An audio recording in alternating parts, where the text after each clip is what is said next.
اسلام میں لونڈیاں رکھنے کی اجازت ہے؟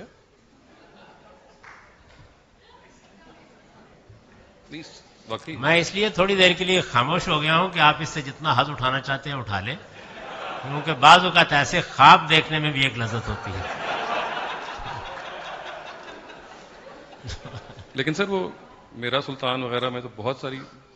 ہاں، یہ بہت اچھی طرح سمجھ لیجئے کہ یہ لونڈیاں، یہ غلام، یہ اسلام یا اسلام کی تعلیمات کا کوئی حصہ نہیں ہے.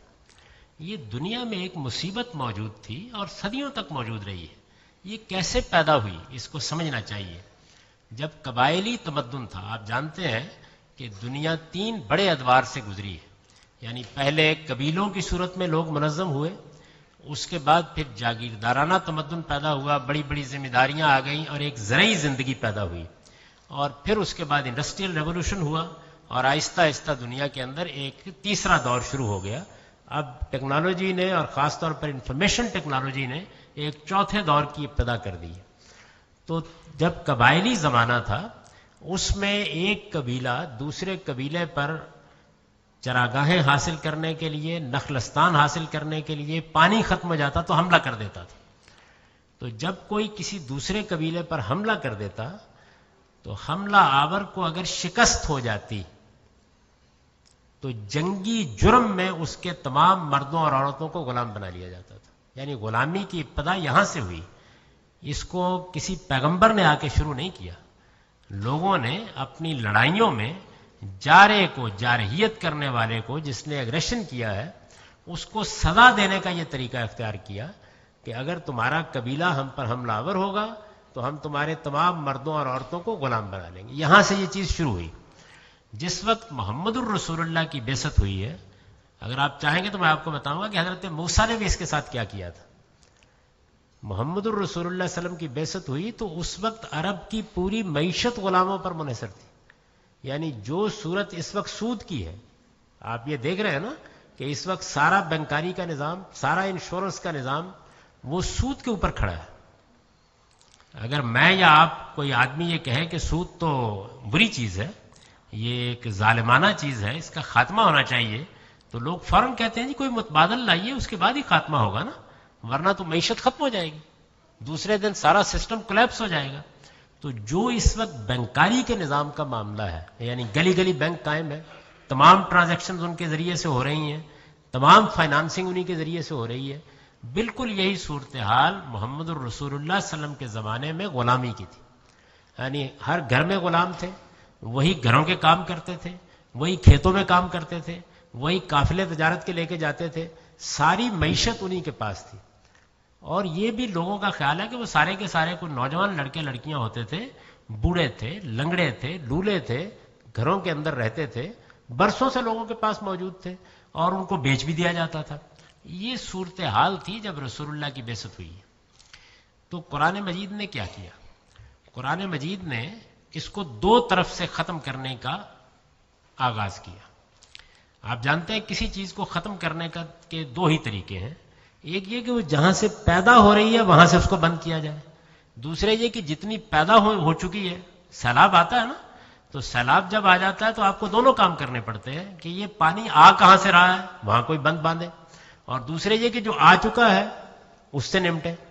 تو ایسا ہی کیا گیا. سب سے پہلے جب جنگ بدر کا موقع آیا ہے تو آپ سورہ محمد کو نکال کے دیکھیے، جتنے غلام بنتے تھے جنگ میں بنتے تھے. یعنی بننے کا راستہ کیا تھا؟ جنگ ہوگی، قیدی پکڑے جائیں گے، عورتیں مرد غلام بنا لیے جائیں گے، یہی طریقہ تھا. تو قرآن مجید نے اعلان کر دیا بدر سے پہلے، پہلی جنگ جب مسلمانوں کو پیش آنے والی تھی تو اللہ تعالیٰ نے یہ بتایا کہ اب یہ جنگ پیش آنے والی ہے. اس جنگ میں جب آپ قتل و غارت کر چکے تو اس کے بعد جو قیدی پکڑ لیں گے ان کے معاملے میں اب غلامی کا کوئی سوال نہیں. فَإِمَّا مَنًّا بَعْدُ وَإِمَّا فِدَاءً. اس کے بعد 2 ہی طریقے جائز رہ گئے ہیں. ایک یہ کہ آپ ان کو فدیہ دے کے رہا کر دیں، دوسرے یہ کہ احسان کے طور پر رہا کر دیں. تو اس طرح سے غلامی کے پیدا ہونے کا دروازہ بند کر دیا گیا.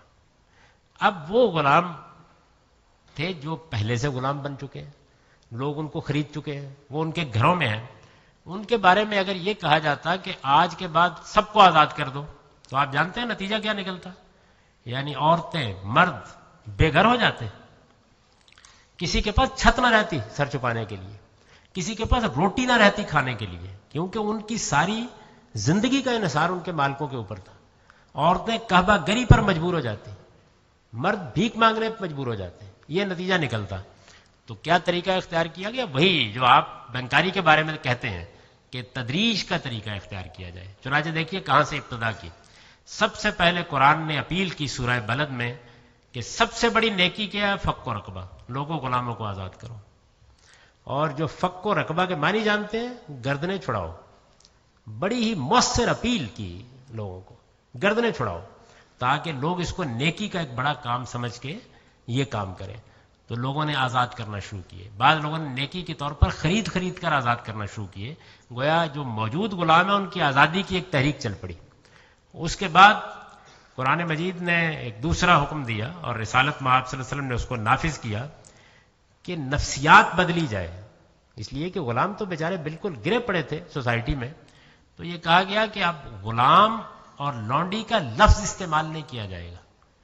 عربی زبان میں غلام کو عبد کہتے ہیں اور لونڈی کو اما کہتے ہیں، تو یہ طے کر دیا گیا کہ یہ لفظ کا استعمال ختم کر دیں مسلمان، اسی جگہ فتح اور فتات، بوائے اور گرل یا مین اور ومن کے الفاظ جاری کر دیے گئے تاکہ نفسیات تبدیل ہو۔ اس کے بعد اللہ تعالیٰ نے فرمایا کہ جتنے ذی صلاحیت غلام ہیں ان کی شادیاں کرائی جائیں تاکہ ان کے گھر آباد ہوں، یہ اپنے پاؤں پر کھڑے ہونے کے لیے راستے نکالیں۔ پھر جتنے گناہ لوگوں سے ہو جاتے تھے مذہبی لحاظ سے، مثلا زہار کر لیا، روزہ توڑ دیا، اس میں سب سے پہلے یہ کہا گیا غلام آزاد کرو، تاکہ لوگوں کے اندر آہستہ آہستہ پھر وہ وقت آ گیا کہ جب یہ حکم دے دیا گیا کہ جو خود کھاؤ گے ان کو کھلاؤ گے، جو خود پہنو گے ان کو پہناؤ گے۔ یہ ذرا اپنے ملازمین کے بارے میں عمل کر کے دیکھیے، اندازہ ہو جائے گا مقصد کیا تھا۔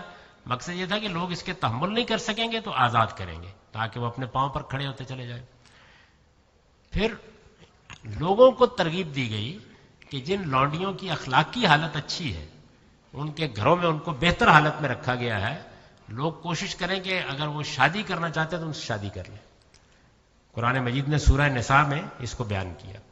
اس طرح کی بہت سی اور اصلاحات کرنے کے بعد آخر میں سورہ نور میں یہ حکم دے دیا گیا کہ اب ہر لونڈی اور غلام کو یہ حق حاصل ہے کہ وہ اپنے مالک سے یہ درخواست کرے کہ مجھے 1 سال 6 مہینے جتنی وہ مناسب سمجھے اس کی مہلت دے دی جائے، اس عرصے میں کما کے اپنی قیمت ادا کر دوں۔ کوئی غلام اپنی کمائی کا مالک نہیں ہوتا تھا، اس کو مکاتبت کہتے ہیں۔ اس کا حکم دے کے میں نے اس کو تعبیر کیا اپنی کتاب میں کہ گویا غلاموں کی آزادی کا پروانہ ان کے ہاتھ میں پکڑا دیا گیا کہ اپنی تقدیر کے پروانے پر خود دستخط کر لو، تاکہ یہ 1 سال 6 مہینے کی مہلت میں پتہ چل جائے کہ اپنے پاؤں پر کھڑے ہو سکتے ہیں یا نہیں کھڑے ہو سکتے۔ تو یہ طریقہ اسلام نے اختیار کیا، یعنی ایک طرف غلام بنانے پہ پابندی لگا دی اور دوسری طرف آزادی کی راہ اس طریقے سے کھول دی۔ مجھے بتائیے اس سے بہتر طریقہ کسی برائی کو ختم کرنے کا ہو سکتا ہے کوئی؟ تو فخر کے ساتھ اس کو بیان کیجئے۔ باقی یہ مولویوں کو کام کرنے دیجئے کہ وہ اب بھی کہتے ہیں کہ اندرا گاندھی سے ہم لڑیں گے اور اس کو لونڈی بنا کے رکھیں۔ یہ میں نے خود اپنے کانوں سے سنا۔